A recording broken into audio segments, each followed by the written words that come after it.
Hello everyone, स्वागत है आप सभी का हमारे इस यूट्यूब चैनल में। तो आज की इस क्लास में हम कराने जा रहे हैं कक्षा 7 JCERT बोर्ड मतलब झारखंड बोर्ड के बुक का भूगोल का अध्याय 7 का कंप्लीट क्वेश्चन आंसर।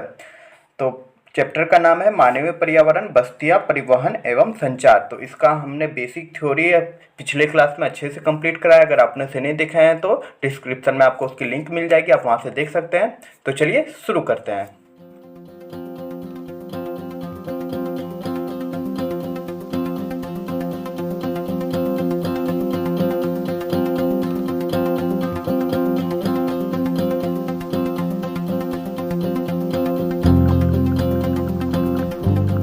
का पहला नंबर है कि रिक्त स्थानों की पूर्ति कीजिए। खाली स्थान भरना है, तो चलिए भरते हैं। पहला नंबर कह रहा है कि कम दूरी के यातायात के लिए सर्वाधिक उपयोग किए जाने वाला मार्ग। आखिर कम दूरी को हम सबसे ज़्यादा जो उपयोग में लाते हैं वो कौन सा चीज़ हो गया? तो वो हो जाता है सड़क, ठीक ना। सड़क के द्वारा कम दूरी को अच्छे से हम लोग कर सकते हैं, तो आंसर हो जाएगा इसका सड़क। क्लियर। दूसरा नंबर है कि अधिक दूरी तक भारी और बड़े आकार के सामानों को ढोने के लिए डैश सबसे सस्ता साधन है। तो वो हो जाएगा क्या? वह हो जाएगा जल मार्ग। मतलब भारी भारी शिप में सबसे ज़्यादा जो माल ढोया जाता है वह जल मार्ग के द्वारा ही किया जाता है, ठीक है। तो इसका आंसर हो जाएगा जल मार्ग। तीसरा है कि सर्वाधिक महंगा यातायात का साधन। ये तो आप लोग सबको पता है कि सबसे ज़्यादा महंगा आखिर कौन सा साधन होता है यातायात का? वह होता है वायु परिवहन, ठीक है। चौथा नंबर क्वेश्चन है कि संदेश अथवा विचारों को एक स्थान से दूसरे स्थान तक पहुंचाने के लिए पहुंचाए जाने को डैश कहते हैं। तो क्या कहते हैं? संचार को जो पहुंचाया जाता है, मतलब अपने संदेश को, उसको हम लोग संचार कहते हैं। अगला है कि भारतीय रेल विश्व की डैश बड़ी रेल मार्ग है। तो कि कौन सा स्थान रखता है? भारत का रेलवे चौथा स्थान रखता है। क्लियर। चलिए अब जान लेते हैं इसका अगला। आगे है सही उत्तर लिखें। तो है विश्व का सबसे ऊंचा सड़क मार्ग कौन सा है? तो पहला नंबर है मनाली लेह राजमार्ग, ख है कानपुर दिल्ली राजमार्ग, पटना दिल्ली राजमार्ग, ग है, ठीक है। तो हमने बताया था थ्योरी सेक्शन में, इसका हो जाएगा मनाली, ठीक है, मनाली लेह राजमार्ग। तो अगला क्वेश्चन है एशिया के किस देश में रेल मार्ग की लंबाई सर्वाधिक है? तो जैसा आप लोग को पता ही होगा कि हमारे इस वर्ल्ड में, पूरे विश्व में 5 महादेश है, 5 कॉन्टिनेंट है, ठीक ना, महादेश है। पहला एशिया, यूरोप और 3 बच गए, ठीक ना। तो 3 आप लोग के लिए रहा। आप लोग कमेंट जो कीजिएगा कि आखिर 3 और महादेश जो है उनका नाम क्या है। तो 3 का आप लोग कमेंट कीजिएगा, मैं इंतजार करूंगा आप लोगों के कमेंट का। तो चलिए अब देख लेते हैं इसका आंसर। तो इसका आंसर हो जाएगा एशिया का सबसे बड़ा जो रेल मार्ग होता है, मतलब सबसे बड़ा जाल जो रहता है बिछा हुआ रेल मार्ग, वह रहता है एशिया में चीन का।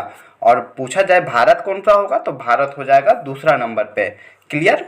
चलिए अब देखते हैं अगला क्वेश्चन कि यातायात का कौन सा साधन पर्यावरण को प्रदूषित करता है? तो कौन सा साधन प्रदूषित करता है? जो ईंधन से चलता है, फ्यूल से चलता है। क्लियर। तो देखो साइकिल में तो कोई फ्यूल लगती नहीं है। घोड़ा गाड़ी बीच में फ्यूल नहीं लगती है। लेकिन बस डीजल या पेट्रोल से चलता है। तो बस क्या हो जाएगा? प्रदूषित करता है वातावरण को, ठीक ना। और नाव जो रहता है, नाव नहीं होगा क्योंकि नाव आपका चप्पू वाला होता है।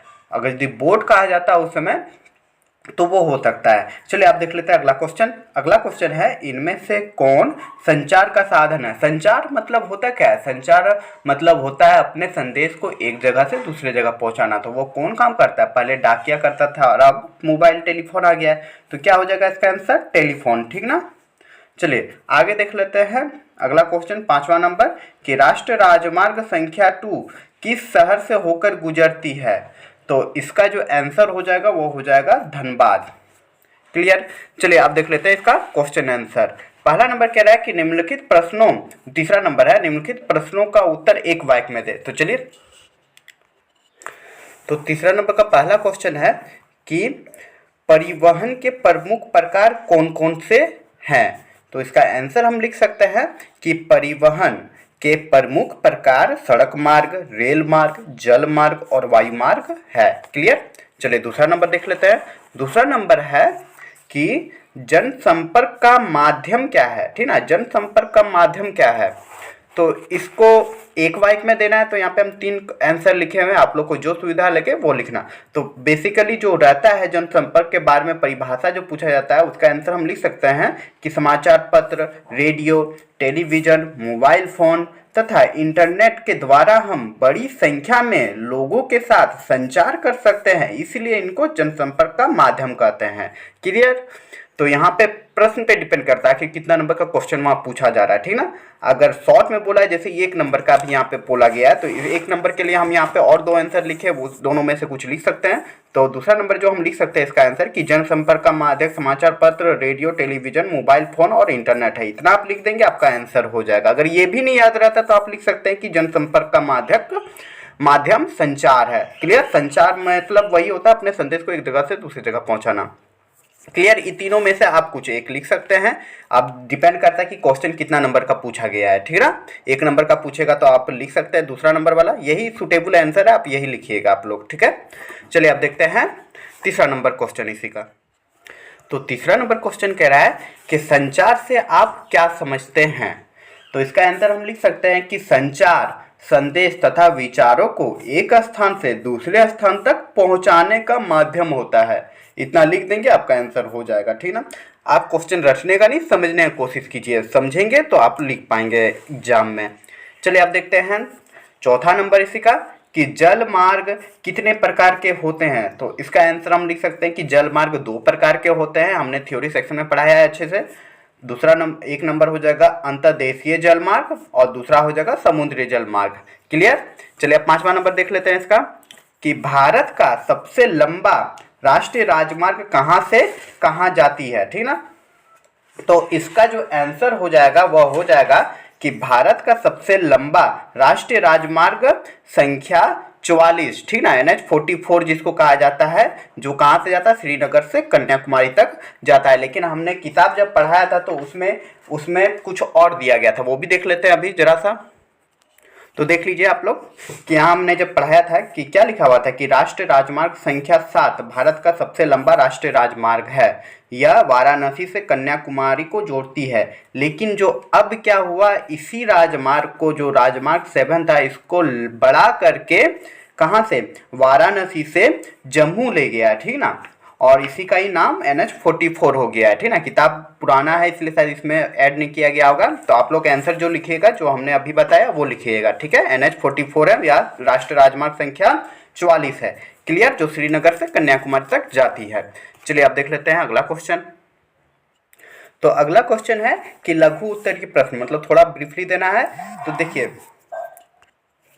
तो पहला क्वेश्चन है कि नगरीय बस्ती एवं ग्रामीण बस्ती में अंतर बताएं। तो नगर बस्ती और ग्रामीण बस्ती क्या होता है, उसको अंतर बताना। बस्ती 2 तरह का होता है, एक नगरीय बस्ती, एक ग्रामीण बस्ती। तो देखिए नगरीय बस्ती में हम लोग लिख सकते हैं कि नगरीय बस्तियां में नगर छोटी और शहर उससे बड़ी बस्तियां होती है। जो नगरीय बस्ती होती है ना, उसमें नगर जो होती है छोटी और शहर उससे बड़ी बस्तियां होती है। और नगरीय क्षेत्र के लोग निर्माण, व्यापार एवं सेवा क्षेत्र में कार्यरत होते हैं। अब चलिए लिख लेते हैं ग्रामीण बस्ती के बारे में। तो ग्रामीण बस्ती के बारे में हम लिख सकते हैं कि गांव ग्रामीण बस्ती होती है जहां लोग कृषि, मत्स्य पालन, वानिकी, पशुपालन, दस्तकारी संबंधी कार्य करते हैं। इतना आप लोग लिख दीजिएगा तो आपका आंसर हो जाएगा। तो अगला क्वेश्चन नंबर 2 देख लेते हैं कि भारत में कितने प्रकार के राजमार्ग का विकास हुआ है, ठीक ना, रेल मार्ग का विकास हुआ है। तो इसका आंसर हम लिख सकते हैं कि भारत में 3 प्रकार के रेल मार्ग का विकास हुआ है। पहला जो रेल लाइन है वह है बड़ी लाइन अथवा चौड़ी गेज, जो 1.676 मीटर चौड़ी है। दूसरा जो है वह मध्यम लाइन अथवा मीटर गेज, जो 1.0 मीटर चौड़ी है। और जो लास्ट है वह है छोटी लाइन अथवा संकरी गेज, ठीक है, जो 0.61 मीटर चौड़ी है। इतना लिख देंगे, आपका आंसर हो जाएगा। चलिए अब अगला क्वेश्चन देख लेते हैं। तो अगला क्वेश्चन है बच्चों कि झारखंड में राजमार्ग की तुलना में सड़क मार्ग का विकास अधिक हुआ है, क्यों। तो झारखंड जैसा जो प्रदेश है, झारखंड हमारा, उसमें जो सड़क मार्ग है वो ज़्यादा विकसित हुआ है रेल मार्ग की तुलना में। ऐसा क्यों। तो जैसा आप लोग को पता है कि झारखंड पहाड़ पर्वतों से घिरा हुआ है, तो इसका आंसर हम लोग लिख सकते हैं कि झारखंड का अधिकांश भाग जो है ऊबड़ खाबड़ एवं पठारी है, अतः रेल परिवहन की तुलना में सड़क परिवहन का विकास अधिक हुआ है। ठीक है, इतना लिख देंगे, आपका आंसर हो जाएगा। क्यों? क्योंकि ऊबड़ खाबड़ है, पटरी है, पठारी भाग है, ठीक ना, तो इसीलिए रेल मार्ग जो पटरियां बनती है वो क्या होता है, एकदम सीधा समांतर होती है, लेकिन हम लोग का जमीन ही वैसा नहीं है, ऊबड़ खाबड़ है, जिसके कारण रेलवे प्लेटफॉर्म या पटरियां बिछाना मुश्किल होती है। क्लियर? तो आप लोग इतना लिख देंगे, आपका आंसर हो जाएगा।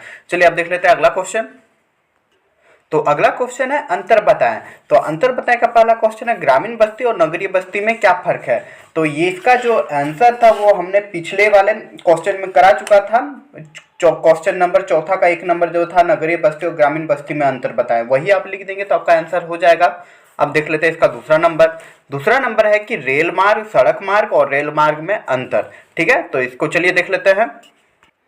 तो इसका पहला पॉइंट हम लिख सकते हैं सड़क मार्ग में, इस तरह हम लोग बांट लेंगे। सड़क मार्ग में लिख सकते हैं कि सड़क मार्ग छोटी दूरी के लिए उपयुक्त होती है। ठीक है, छोटी दूरी जब तय करनी होती है तो सड़क मार्ग हर जगह मिलती है। ठीक है, और रेल मार्ग जो रहते हैं वो बड़ी दूरी के लिए उपयुक्त होती है। क्लियर? एक पॉइंट हम लिख देंगे। दूसरा पॉइंट हम लोग लिख सकते हैं कि सड़क मार्ग का निर्माण की लागत बहुत कम होती है। ठीक ना, क्योंकि छोटी छोटी होती है इसलिए कम होती है, लेकिन रेलवे, ठीक ना, रेल मार्ग के निर्माण की लागत अधिक होती है, किसके तुलना में? सड़क मार्ग की तुलना में। क्लियर? चलिए आगे अगला पॉइंट जो लिख सकते हैं इसमें वो लिख सकते हैं कि सड़कें भारी एवं बड़े आकार के माल के लिए उपयुक्त नहीं होती है। सड़क जो रहती है बड़ी बड़ी सामान के लिए उपयुक्त नहीं होती, लेकिन रेल मार्ग जो होती है वह भारी और बड़े आकार के माल के लिए उपयुक्त होती है। क्लियर? और चौथा पॉइंट हम लोग लिख सकते हैं, आप चाहे जितना भी पॉइंट लिख सकते हैं, ठीक ना, तो 4 कम से कम मिनिमम तो लिखना ही है आप लोग को। तो अगला पॉइंट हम लिख सकते हैं कि सड़क मार्ग का परिवहन करना महंगा होता है। ठीक ना, क्योंकि बस रहती है उसमें किराए ज़्यादा होते हैं, लेकिन रेल मार्ग का परिवहन करना सस्ता होता है। क्लियर? और आखिरी जो पॉइंट है 5वां नंबर, जितना भी पॉइंट हो सकते हैं मैंने बता दिया है यहाँ पे, कि सड़क मार्ग घर घर तक सेवाएं प्रदान करती है। ठीक ना, सड़क हर घर तक पहुँच जाता है, लेकिन रेल मार्ग घर घर तक सेवाएं प्रदान नहीं करती है। क्लियर? चलिए आप देख लेते हैं इसी का ही अंतर बताए का question number 2, sorry question number 2 हो चुका है। अब आगे देख लेते हैं आगे क्या है। तो अगला क्वेश्चन है कारण बताए, क्वेश्चन नंबर 6।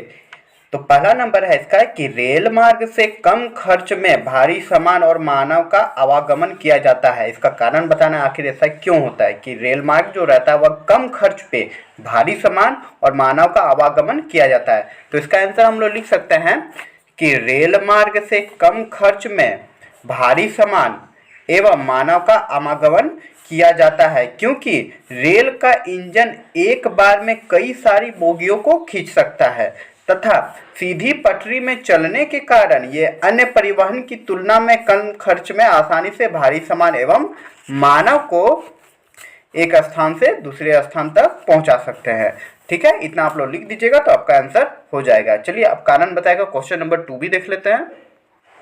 तो क्वेश्चन नंबर 2 है कि मानवीय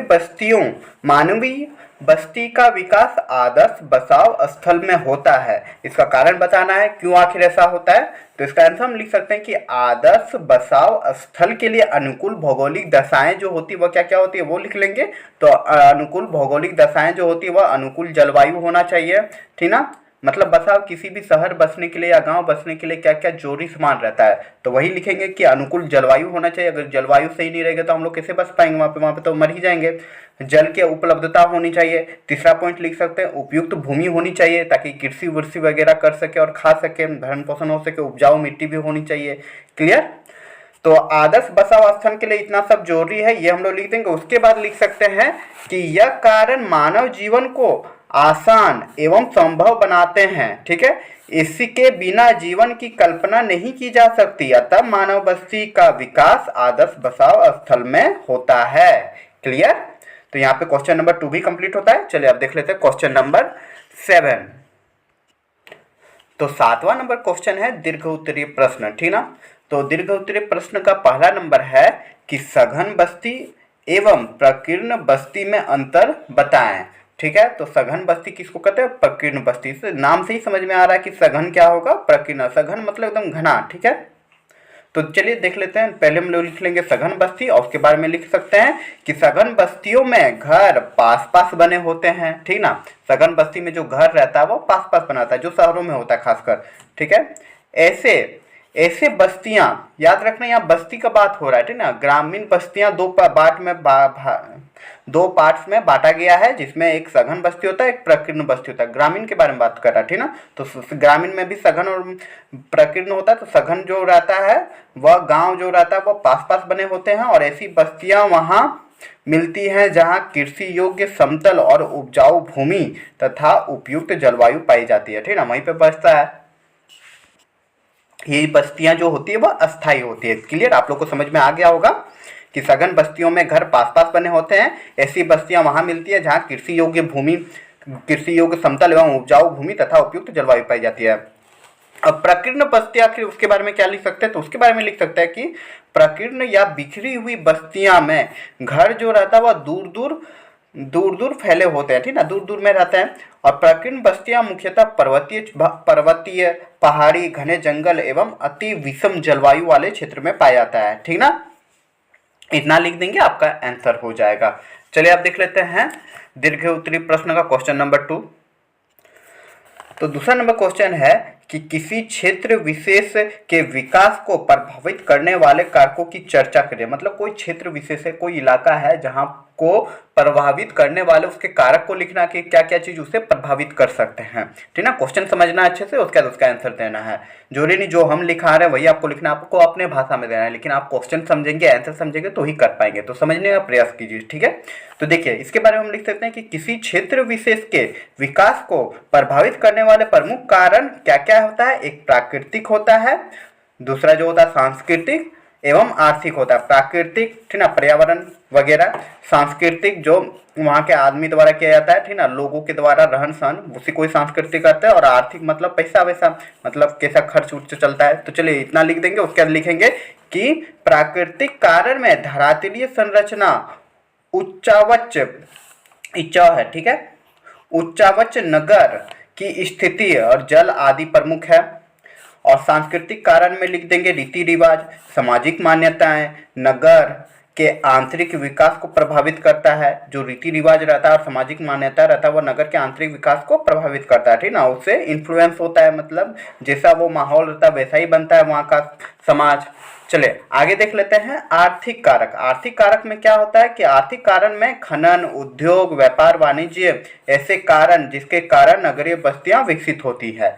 क्लियर, किसी भी क्षेत्र को विकास होने के लिए क्या होता है, वहाँ पे संसाधन क्या है, ठीक ना। तो वही सारे संसाधन आर्थिक कारक में चल जाएंगे, जैसे खनन हो गया, ठीक है। तो चलिए अब देख लेते हैं अगला क्वेश्चन। इतना आप लोग लिख दीजिएगा तो आपका आंसर हो जाएगा। अब लास्ट क्वेश्चन इस चैप्टर का जो है वो भी देख लेते हैं। तो अगला क्वेश्चन है जो कि इस चैप्टर का लास्ट क्वेश्चन है कि आज विश्व सिमटता जा रहा है। व्याख्या कीजिए आखिर ऐसा क्यों हो रहा है, सिमटता जा रहा है। सिमटता मतलब छोटा होते जा रहा है। छोटा मतलब क्या, एक जगह से दूसरी जगह आसान हो गया। हम लोग यहीं पे बैठ के कहीं भी बात कर ले रहे हैं तो छोटा ना हो जा रहा है। जो एकदम समय लगता था हम लोग को वो कम समय में हो जा रहा है। तो उसी के बारे में हम लोग को लिखना है। तो हम लोग लिख सकते हैं कि आज विश्व में परिवहन तो समझ भी गए होंगे आप लोग अब तो, और संचार के साधन इतने तीव्र गति है, ठीक ना, इतने तीव्रगामी है, मतलब इतना तेजी से होता है कि महीनों का समय सप्ताह में और सप्ताह का समय घंटों में पूरा हो जाता है। संचार के तीव्र साधनों द्वारा सूचना भी तुरंत मिल जाती है। आज भारत से यूरोप की यात्रा करने के लिए केवल 6 से 8 घंटे समय लगता है। इस प्रकार आज विश्व समेटता जा रहा है। इतना आप लोग लिख दीजिएगा, आपका आंसर हो जाएगा। उम्मीद करूंगा कि वीडियो आप लोग को अच्छी लगी होगी। अगर वीडियो अच्छी लगी तो ज़्यादा से ज़्यादा लाइक करें, शेयर करें, और आप हमें सपोर्ट कर सकते हैं इस चैनल को सब्सक्राइब करके। तो चलिए मिलते हैं अब अगले वीडियो में इसी तरह के अगले टॉपिक के साथ।